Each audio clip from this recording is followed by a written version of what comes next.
شعبي العزيز، بموازاة مع حرصنا على ترسيخ مكانة المغرب كبلد صاعد، نؤكد التزامنا بالانفتاح على محيطنا الجهوي وخاصة جوارنا المباشر في علاقاتنا بالشعب الجزائري الشقيق.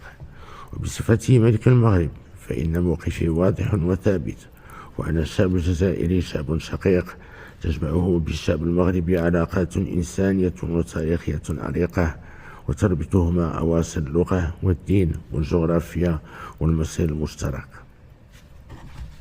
لذلك حرصت دوما على مد اليد لأشقائنا في الجزائر، وعبرت على استعداد المغرب لحوار صريح ومسؤول، حوار أخوي وصادق حول مختلف القضايا العالقة بين البلدين. وإن التزامنا الراسخ بيد ممدودة لأشقائنا في الجزائر نابع من إيماننا بوحدة شعوب